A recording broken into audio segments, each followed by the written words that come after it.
Bonjour à tous et bienvenue dans cette émission consacrée au travail. Au travail non pas uniquement ou simplement du point de vue économique, mais en tenant compte de ce qu'en dit l'Église.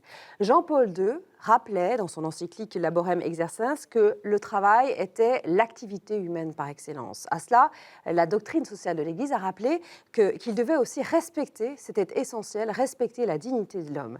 Et c'est en partie dans ce but que des obligations ont été imposées aux entreprises concernant les droits de ses salariés, droit à la représentation, par exemple, droit à la formation professionnelle.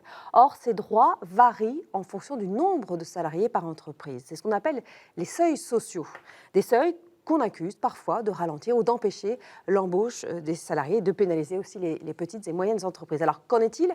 Faut-il assouplir ces seuils au risque de pénaliser peut-être les salariés? J'ai le plaisir de retrouver comme chaque semaine nos deux intervenants, Édouard Tétrault et Joseph Touvenel. Faut-il encore vous représenter? Je ne sais pas, mais je vais le faire quand même. Édouard Tétrault, économiste et conseiller dirigeant d'entreprise, et Joseph Touvenel, vous êtes vice-président de la CFTC. Alors, vous allez, Joseph, évidemment, nous rappeler, sûrement mieux que je ne l'ai fait, ce que sont ces seuils sociaux. C'est pas compliqué. À partir de 10, 20 ou 50 salariés, il y a des obligations supplémentaires pour les entreprises. D'ailleurs, j'aime pas du tout le terme de seuils sociaux parce que c'est plutôt des seuils financiers et fiscaux.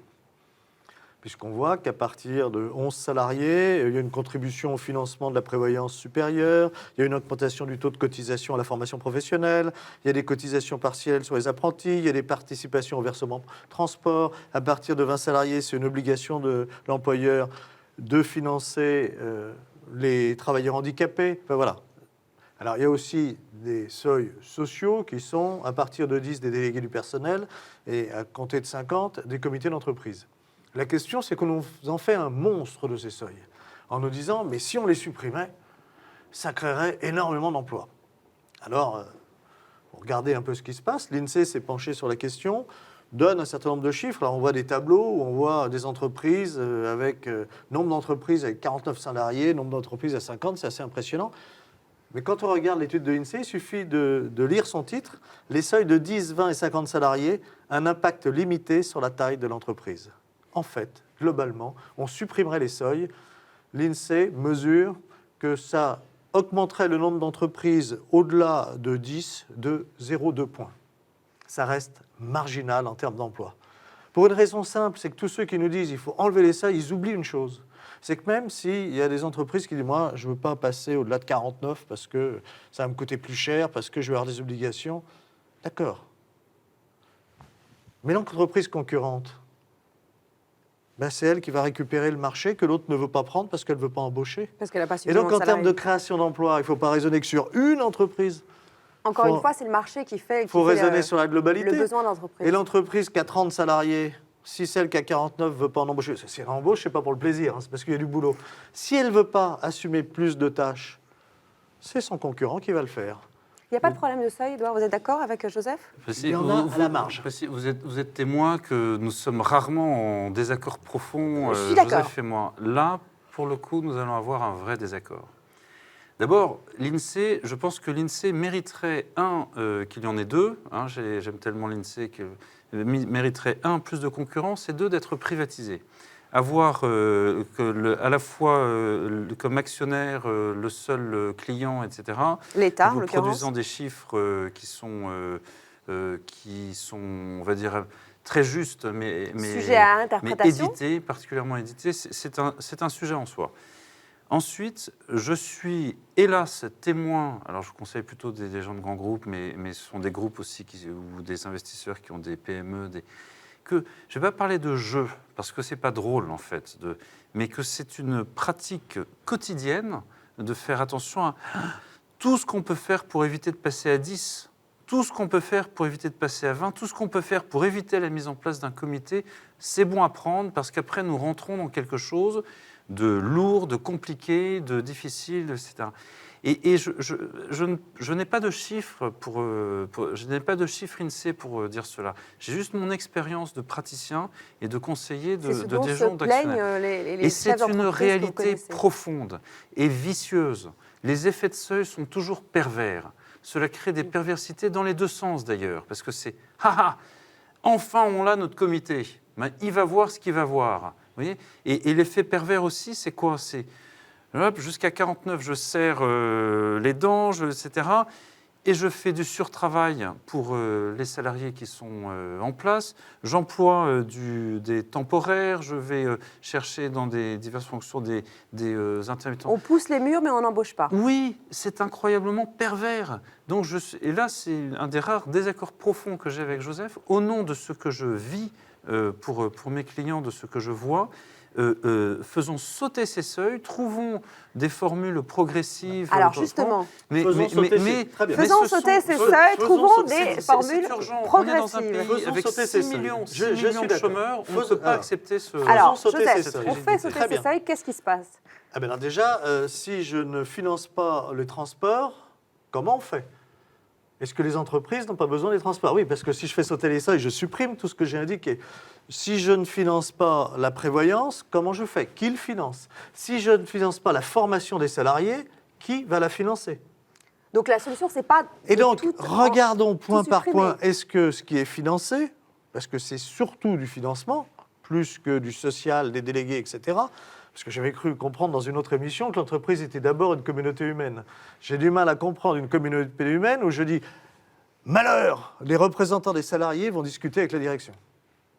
J'ai un peu de mal à comprendre. Si c'est une communauté humaine, à un moment donné, on discute ensemble. On parlait des effets de seuil et de leur perversité. Mais à un moment Après- donné, il faut bien... C'est pour En ça même qu'il y a temps, des il a dit règles qui sont mises. progressif. Il n'a pas dit supprimer tout, il a dit progressif. Oui, mais c'est quoi progressif? C'est quoi progressif? Dites-moi. Progressif, trouvons ça le- s'appelle 10, 20, 50. Ça, c'est progressif. Alors, on peut me mettre à 11, 21 ou 52. Non, Est-ce il que faut ça pas. va changer le fond du problème? Non, mais si Je on ne réfléchit, crois pas. il faut qu'on trouve. Non, mais ça vaut le coup de réfléchir là, ensemble. Alors, Il il y a des de gens bonne qui ont bien foi. réfléchi. Et- Ça s'appelle est-ce- les Allemands. Vous connaissez le seuil en Allemagne? Euh, Pour avoir des représentants syndicaux avec exactement les mêmes droits, les mêmes pouvoirs et les mêmes moyens que dans les entreprises de 2000 salariés. vas-y. 5 salariés.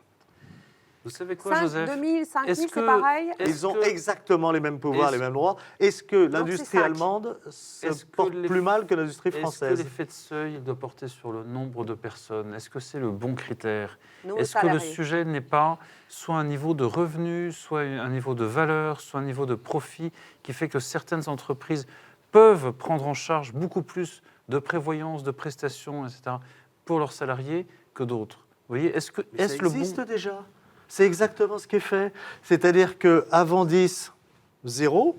Après 10, entre 10 et 50, généralement, il y a un taux un peu plus élevé. Au-delà de 50, ça, c'est exactement ce que vous décrivez. Oui, mais le seuil ne doit pas être, de mon point de vue, Alors. dans un pays qui a 6 millions de chômeurs, ne doit pas être assis sur le Mais nombre de Est-ce personnes. que l'argument Il que faut trouver j'utilisais d'autres tout à critères. l'heure, est-ce qu'il est faux ou pas? De dire que celui qui ne veut pas se développer, c'est son voisin qui se développe.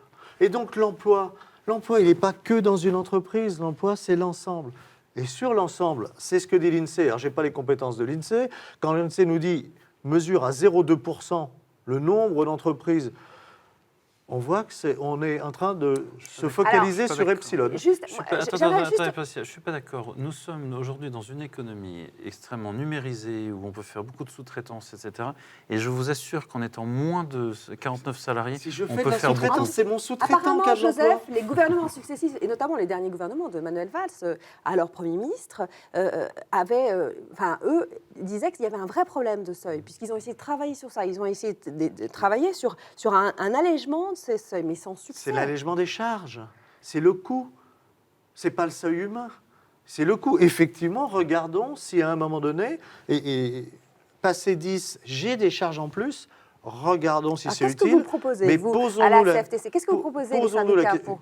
que globalement, arrêtons de focaliser sur ce problème de seuil, qui n'est pas ça qui va nous régler le chômage. Regardons la concurrence déloyale que nous font un certain nombre de pays en matière fiscale, environnementale et sociale. Et ça, c'est plus important, ça, c'est plus urgent, et ça a un effet sur l'emploi. Donc les seuils, vraiment, ce ne sont Mais pas... ça reste ce n'est pas un- marginal, ça reste totalement marginal. Et Alors passer c'est à un seuil- psychologique. à un seuil unique. Et moi, je dirais au patronat, n'ayez pas peur. Alors, vous parliez de l'Allemagne tout à l'heure. On cite Jean-Paul II. Oui, Vous parliez de oui, l'Allemagne, 5 salariés. Eh oui.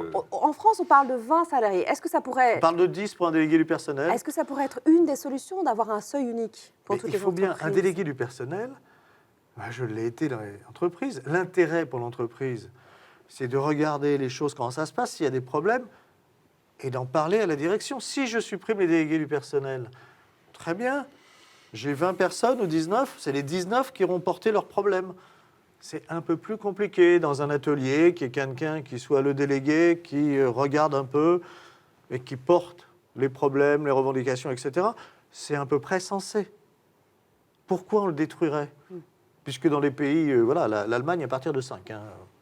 Alors, par contre, regardons effectivement, mais on revient au problème du coût du travail et à la concurrence déloyale, notamment en matière fiscale.